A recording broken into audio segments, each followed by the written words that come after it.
Hey guys, welcome to Cinema Wali Bate, the talks about cinema with me, Cinephile Sanket. So for today's episode, I have invited a very special guest.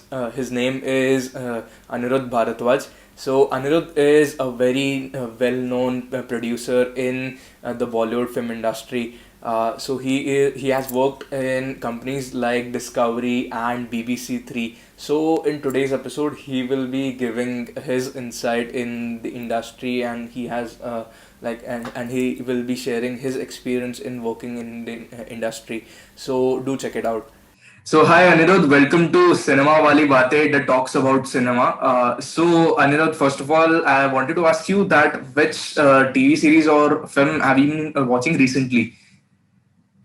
Hey man, I actually just finished watching Drive to Survive, and I just love sports documentaries and I love sports in general. So, and I feel like Drive to Survive is probably one of the best ones that I've seen in a long time.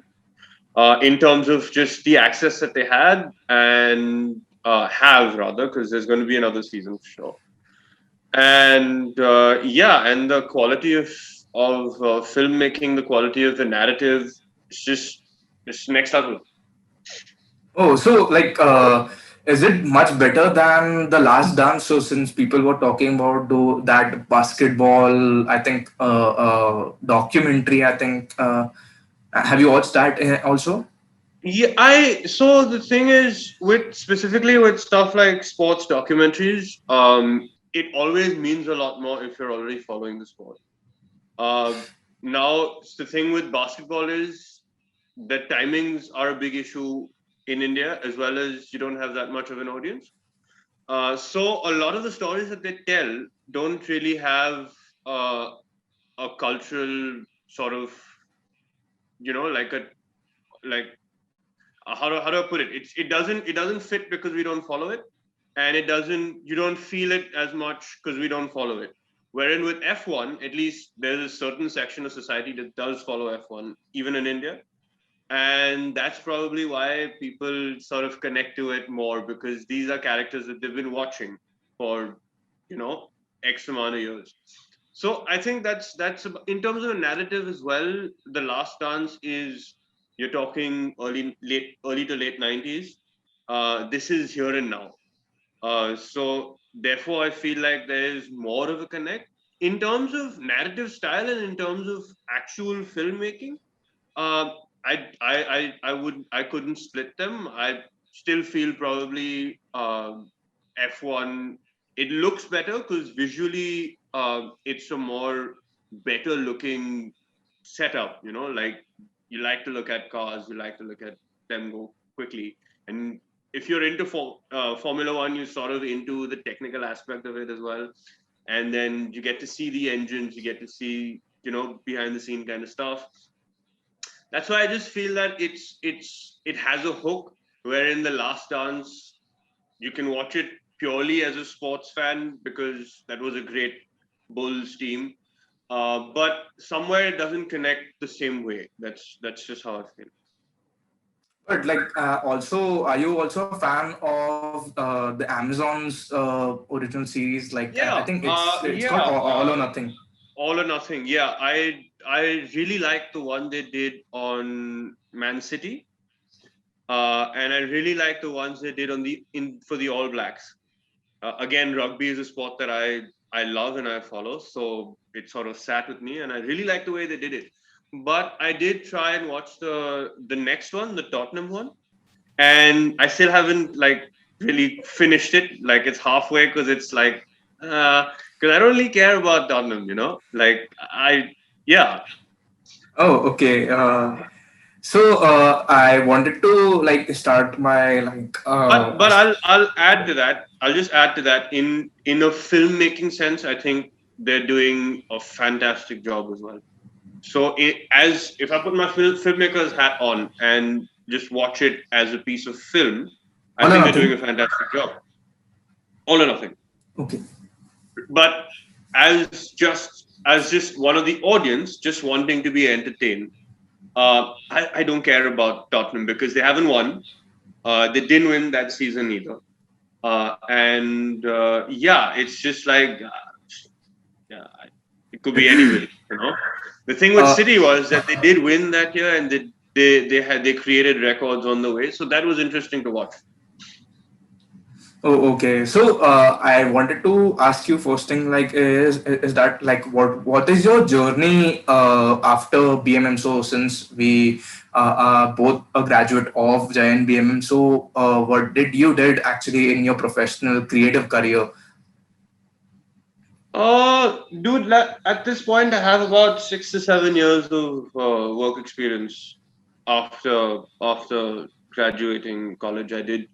I went abroad. I lived abroad for over a year.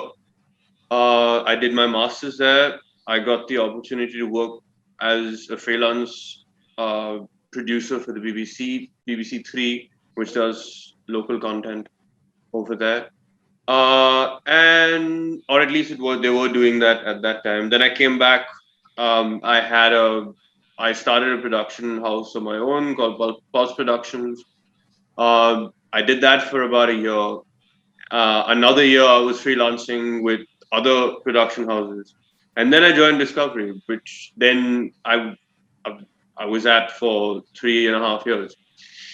So You're still with.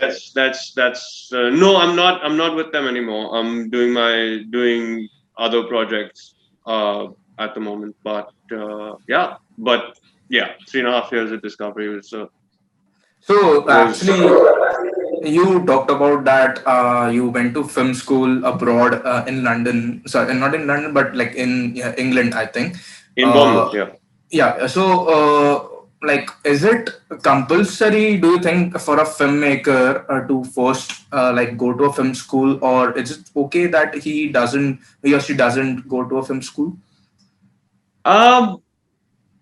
I okay. I can say how it helped me. I don't want to say whether it's compulsory or not because there are more than 100 examples of people that did not go to film school, and probably one of the biggest filmmakers that we know across the world probably didn't go to film school or didn't complete film school or something like that. But the way it helped me was I had a head start into how industry processes go down. Right, even though it was in England and I had a head start understanding how industry processes happen in England, uh, but I still felt that when I came back, I was already 2 steps ahead of, say, someone who was just interning in one place. I sort of got an overview of the entire industry from like a bird's eye sort of angle. So that is probably why I would, if you can and you're thinking about it and you're split, I would suggest go for it. Because also in India, the thing is the way we live with our parents and sort of sheltered kind of existence. Nuclear family, joint family. Yeah, and it when you step outside, it also broadens your perspective, and that among other things also extremely important as a filmmaker to have a broad perspective. That would be another reason why I'd say go. But if you ask me, is it absolutely critical to go, and does your success as a filmmaker hinge on it? Probably not. Oh, okay. So obviously you went film school, so you made your short films over there also, and obviously you may have made short films over here also. So what difference like did you like get in making a film over in England and over here? Like in general, did you get any differences? As part of the academic process, or making films as in making films for BBC or stuff like that? Okay, so yeah, so actually, in general, like what you would say, like the filmmaking process You in mean general, overall? overall, yeah. Uh Overall, I felt I had the ability, or rather the leash, rather the longer leash in terms of the topics and the narratives that I picked. Uh, Slightly more liberal society, more open to more controversial, quote unquote, ideas. So yeah, and also obviously the working pattern and the working process is very different uh, in terms of uh, how the entire process is structured. Far more structured in England, less so over here. Um, that's essentially. I mean, I would still get back and say filmmaking. Do it in Ethiopia. It'll still be roughly the same. But yeah, certain aspects of um, as I said, structure and narrative probably is the the the difference. Difference, okay. So, like as you said that you worked with the BBC Three channel, and obviously you're with the Discovery. So, like, so what actually is the difference between working in like BBC Three in UK and difference in working in like Discovery in India? So, like, what was See, that would not be a fair comparison because Discovery also functions on international sort of standards. So in that sense, it's quite similar. But if you say what the difference is, say working at one of the Indian local production houses, then the difference definitely is structure for one, and also people take their personal time very seriously abroad. When you say you have an 8 hour shift, they mean 8 hours. They will be out at the end of that 8 hours, or they will expect you to pay for the second shift. That's just how it is. Over here, 8 hours can mean 10 hours. 8 hours can mean 12 hours. 8 hours can mean 16 hours. You don't know that till the shoot is over. That's just how the Indian film industry functions. oh, And I mean, the benefits of that as a producer are that obviously you get a lot more done. But the disadvantages, obviously, for the the technical staff that you're hiring who've been there since whatever 6:30, 7 a.m., 7:30 a.m., 8 a.m., who will be sitting there till 8 p.m. and beyond most of the times, and still get paid for one shift. So yeah, but it's getting. I like to believe it's getting better. At least for me personally, my sets, I will never. I will make sure that that doesn't happen. And if it goes beyond that, whatever 8 hours, this thing, then you pay them for the second. But see, you can do that kind of shit when you're working for MNC type corporate. You try to pull that in one of those smaller production houses, and you're gonna get kicked out the next. But that's just how it is. but like obviously that's like actually correcting you said about like in UK that 8 hour shift actually means 8 hour shift. Actually heard that from other people from the industry as well. So only here people say like it's okay like No, they're eight. very serious about it. And I don't mean like the indie level. I'm talking about mainstream Downton Abbey type stuff. They mean 8 hours is 8 hours. I mean, you can shoot for like 3 days straight, but they'll make you pay double shift for 3 days. So, and that's something that has to be in the contract. Yeah, actually And also everyone signs contracts over there, not unlike over here, irrespective of who you are. Everyone signs a fucking contract. even an intern, Sorry? even an intern also signs a contract. I mean, technically, if you're not, depends. Are you getting paid? That's the question. If you're an unpaid intern, then obviously there's no what you're gonna put in the contract. Okay. It's like it's like our classes where people used to put paid 0 rupees. It's completely pointless. But if you're paid, then you should. I mean, I don't know. I haven't worked as an intern. I didn't hire an intern while I was there because obviously had budget constraints. But I'd assume you do. If I'm wrong, then someone correct me, whatever. But I'd assume you do. I'm pretty sure you would sign some sort of paperwork, even if you're a paid intern. Then in terms of I'm doing X amount of work for X amount of money type of, even if it's not a traditional contract. Yeah. But also, you have worked in the UK, so obviously you may know that. Like, does the like unlike India, does the controversial subjects get funding over there easily? Like, let's just say if Ken Loach's film, like if Ken Loach wanted to make a film on like hardly criticizing the government, like would he like will he get the funding very easily, or like unlike maybe in India? I am sure. I'm sure. Actually, there are ways and means of doing. Specifically, when it's politically. I don't like to use the word politically motivated, but yeah, okay, politically motivated. The easiest way to get funding is to go to the opposition. So you could do that here as well, but you probably go to jail. You get the funding, but you probably go to jail.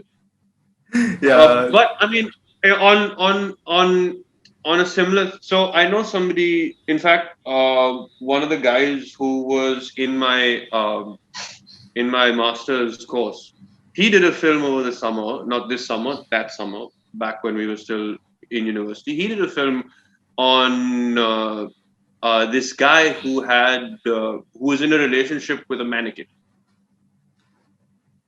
right? And it was like a full blow, like he was dating the mannequin, and he was like uh okay, for the want of a better word, humping the mannequin too. And they filmed the whole thing uh legitimately, and I think someone bought the film off them and ran it on that person's whatever platform, indie. But yeah. Oh, couldn't imagine getting that kind of thing in an Indian platform. Yo. See, I don't know. I always feel like we won't know till someone tries it. I just don't want to be the guy to try it. That's it. Not only Okay. because I don't want to be in jail, also because I don't want to film that content. So yeah, but I mean, you're free to go and try it. You're just starting out. It's a good way to start in the industry. Make a film of mannequins. That's the way to go. Okay, I'm no Lars von Trier, but yeah, but actually, like coming to your actually your journey as a production, creating a production house. So, what were the difficulties actually in creating a production house here? Creating a production house was easy. I mean, you just went to IMPA, which is the which is the governing board, pay them $12,500, get a name registered, and there you have a company. And that's the easy part. Then making the company do work is the hard part, which was challenging, but it got uh, very challenging after the whole demonetization thing happened, because I'm sure you're aware how things work here in India, which is what we were talking about before. Is you need to have cash in hand, because you pay all your technicians at the end of the day, right? Every day, irrespective of whether it's a 1 day shoot, 2 day shoot, 10 day shoot, you'll still pay them. The technicians you'll pay in cash every day. You can probably pay the DOP through whatever, a check or a bank transfer or whatever it is. The director, producer, all those people are fine. But just standard spot boys and light guys and all that stuff, you need cash in hand. And when that went away, uh, all of a sudden, uh, everyone was like, "Okay, now how are you going to pay me?" And producers were like, "I can't pay you with cash because there isn't any."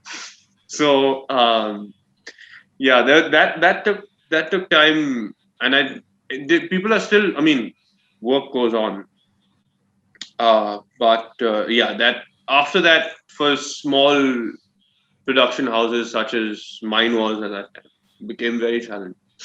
Before that, it was, Oh. in fact, before 2016, we were looking at that was a time where a lot of production houses started popping up uh, small niche production houses, and 2015 around, and we were expecting, to have like a proper in like indie infrastructure, which all went to shit after basically took all the cash away from producers. How do you work?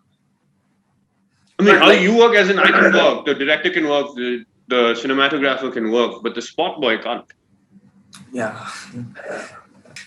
So Anirudh, so actually you are a producer in the industry. So I had a question that if you have a chance to produce a script of any of your favorite genres or like a type of script, what would you like produce it?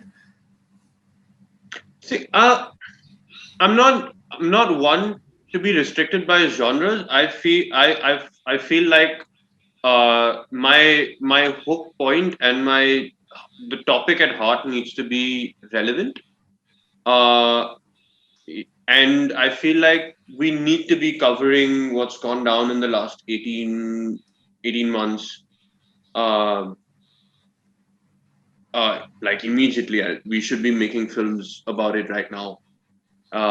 Film series, whatever. And the thing I really like about it, not uh, obviously because it's one of the most impactful events of our lifetime. So yeah, but other than that, uh, as a filmmaker, as a creative director and a producer, it's a completely open, like it's duck shooting season essentially, because you can approach it from any angle, cultural, social, political, you name it, scientific, conspiracy theory, whatever you like, you know. It's just because it's just an abundance of uh, possibility in this sort of topic, and I really want, like, hell, someone funds me, I'll do it. Uh, yeah, screw man. But yeah, I think that's imperative that we cover that right now. So Not 2 years later, not 3 years later. Right now, right fucking now. Like needs to start coming out now. Also, so in a business sense, obviously. because people are stuck at home, and yeah, you want to make money as a filmmaker, you have them essentially caged in their house with absolutely nothing else to do. Take advantage of it. Okay, so your favoritism is for the non-fiction thing, the documentary thing, right?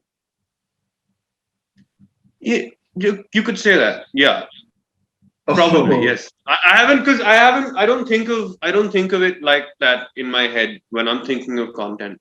I'm thinking of a plot point, and I'm thinking of, as I said, an issue at the heart of it that needs to be addressed. Now, whether I have to create a story around it to be told, or I can just document it as is, just with some sort of filters, that's secondary to me. I don't care about that. That's in my opinion, that's one of the techniques, Technique can't come before the actual content. That makes no sense. Yeah, it's almost like saying you know how to say something, but you don't know what to say. It's like that. If you take that approach, it's like treatment can never come first. That's what I tell everybody. Treatment can never come first. The concept has to come first. okay. So, finally, I wanted to ask you that, like, since you were a producer in the Discovery Channel, so what does a producer does in a channel, a Discovery Channel, like? So multiple things. If the question is what I used to do, Yeah. that's a different thing. What producers do a lot of things on TV channels. Is probably what you're asking me, right? You have executive producers that make the shows. Essentially, they will hire production houses to then make the shows. And I always sort of edgy when people say producers to guys like us because we're not technically produced.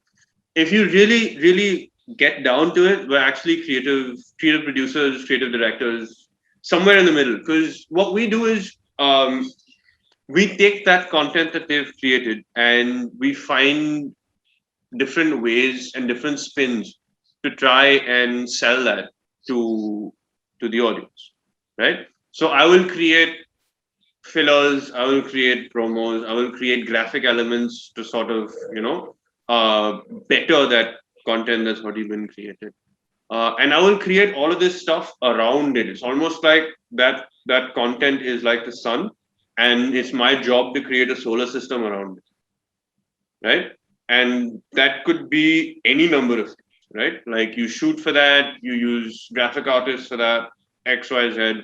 It's uh, it's a complete, open freedom sort of thing.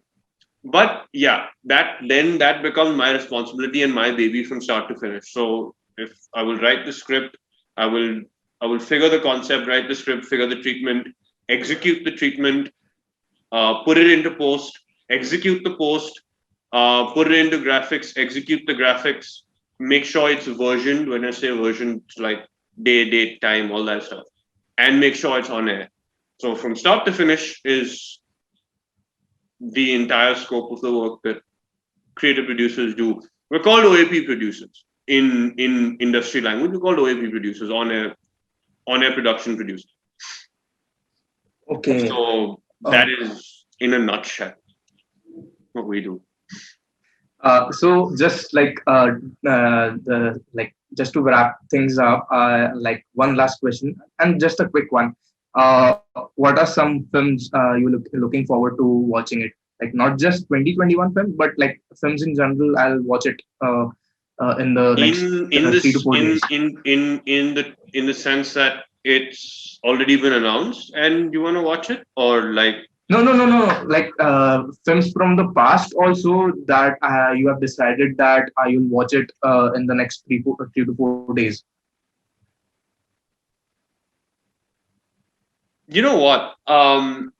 Actually, I never have a plan with this kind of stuff, right? I can't. It's not like to-do list. Oh, I must watch X documentary. I must watch X short film. It's not like that. It's for me. It's something I'm doing at the moment might trigger it, and I'll be like, okay, tonight I'm gonna watch this X Y Z. Currently, the only plan, honestly, in terms of content consumption, is IPL and football.